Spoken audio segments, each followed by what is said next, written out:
I sat at my private table at Luigi's, watching the Friday night dinner crowd through the restaurant's elegant mirrors. 6 months had passed since Mom's text. Until you get a real career instead of playing restaurateur, you're not welcome at family dinner. We can't have you embarrassing us in front of the Richardsons again. The Richardsons are family friends who owned a chain of mediocre steakhouses. The ones who'd laughed when I said I was studying global cuisine and restaurant management instead of going to law school like my sister. Miss Parker, Marco the maitre d', approached quietly. Your family just pulled up in the parking lot. Right on schedule, I smiled, checking my Cartier watch. Every Friday at 7 p.m. like clockwork. The Parker family dinner at Luigi's, a 20-year tradition they had no idea I'd owned.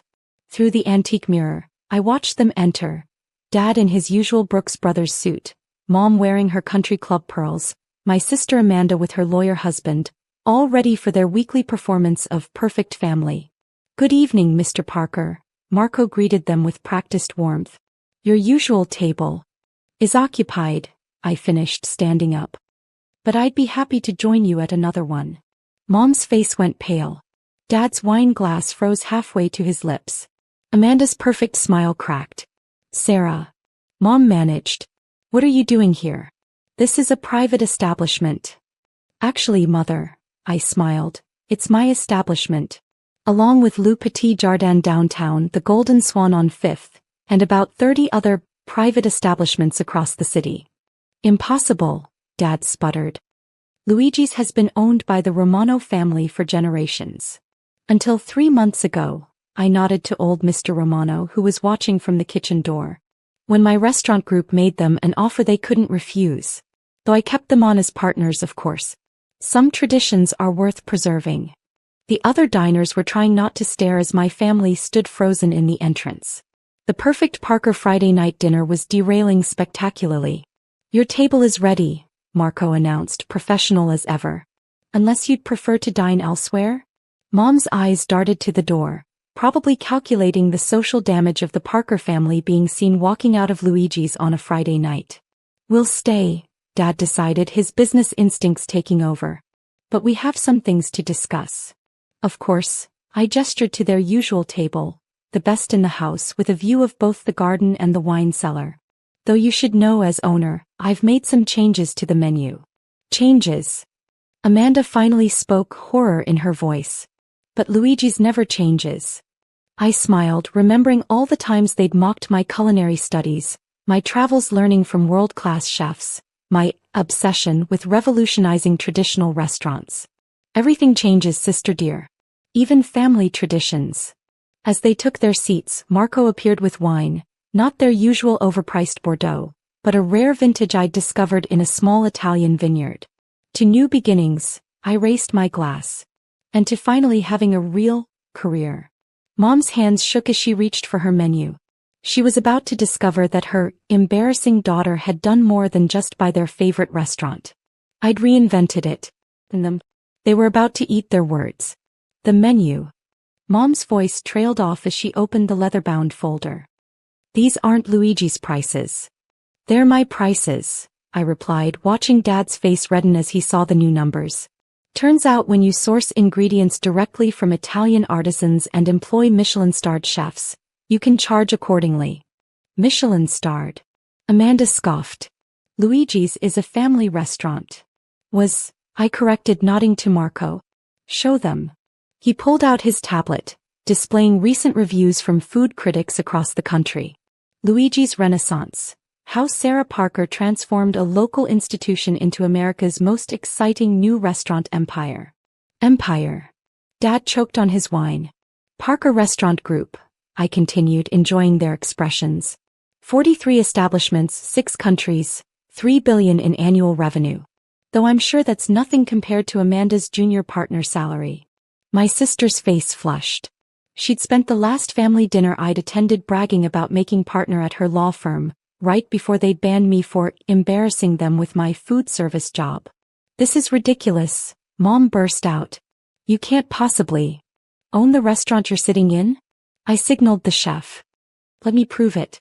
Tonight's menu will be a 7-course reminder of every time you dismissed my dreams. The first course arrived, A deconstructed version of the pasta dish I'd tried to cook for them the night they kicked me out of family dinner. Course 1, rejection, I announced. Handmade black truffle pasta with gold leaf, inspired by the meal Mom threw in the trash because it wasn't proper dinner party food. Sarah, Dad started but I cut him off. Course 2 will be here shortly. I call it disappointment, Wagyu beef carpaccio, reminiscent of the time you said I was butchering my future like I was butchering meat.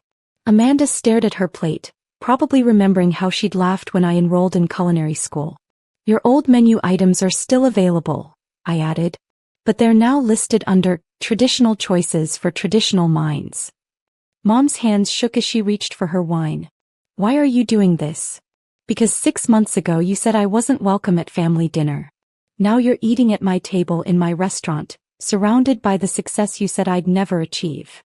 The second course arrived, each plate a work of art.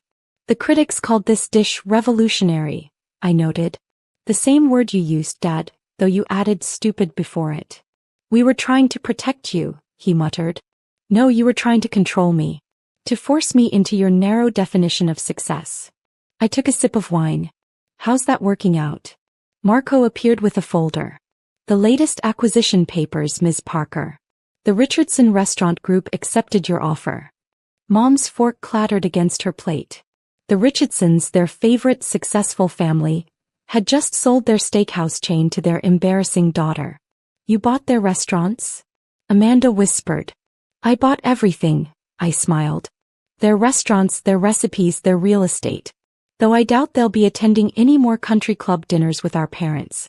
Bad for their reputation to be seen with the family of their new boss. The third course arrived, a dish that had earned me my first Michelin star.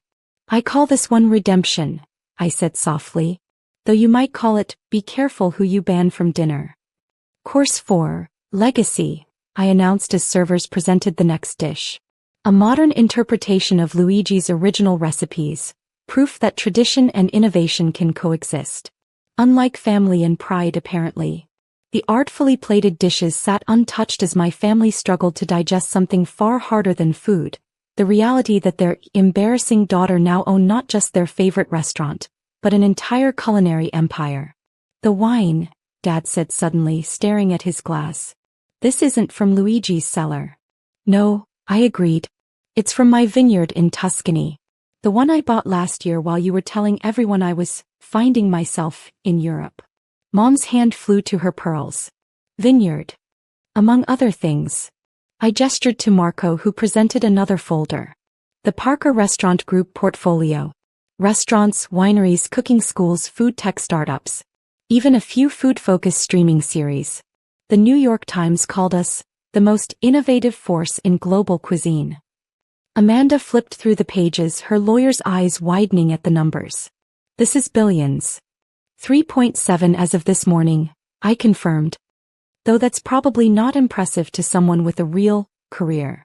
The fifth course arrived, a dish that had won International Chef of the Year. I call this one silent treatment, I said. Inspired by the 6 months you spent pretending I didn't exist. We weren't pretending, Mom protested weakly. We were sending a message. Oh, I got the message. Loud and clear. And now I'm sending one back. I nodded to Marco, who unveiled the sixth course. This dish just won Best Innovation at the Global Restaurant Awards. They're calling it revolutionary. Sound familiar, Dad?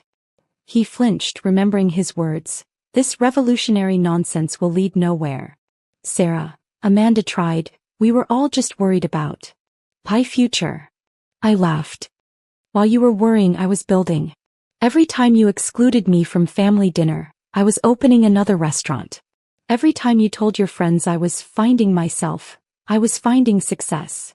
The final course arrived, a deconstructed version of the tiramisu Mom used to make for special occasions. Course 7, remember, I announced. A reminder of when family meant more than status. Before success was measured by law degrees and country club memberships. It's beautiful, Mom whispered, looking at the artistic presentation. It's profitable, I corrected.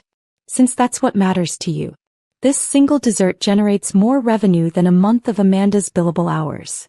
Dad set down his fork. Why didn't you tell us? Tell you. I raised an eyebrow. Like you told me I wasn't welcome at dinner? Or like you told the Richardsons I was an embarrassment? We were wrong, he said quietly. Yes, you were.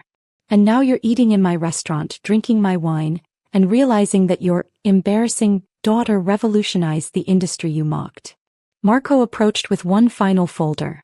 The new ownership papers for the Richardson properties, Ms. Parker. Would you like to review them now?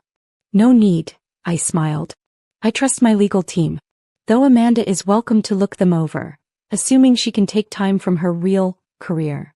My sister's face flushed as she recognized the implied insult. About family dinner, Mom started hesitantly. We'll continue here at Luigi's, I finished. But with some changes. First, I'll be attending. It is my restaurant after all. Second, the conversation topics will be expanding beyond law firm promotions and country club politics. And third, Dad asked. Third, I stood up, smoothing my designer dress. You'll be eating whatever I serve whenever I serve it. Consider it making up for all the dinners you banned me from. I signaled Marco to bring the check, not that they'd be paying.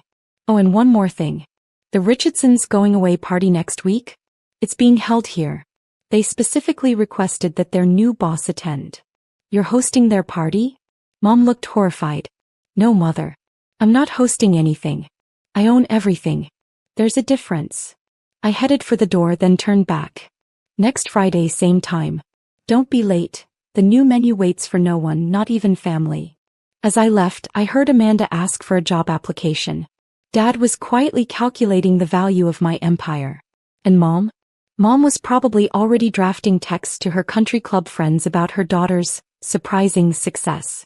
But success isn't surprising when you're willing to bet on yourself, even when family won't.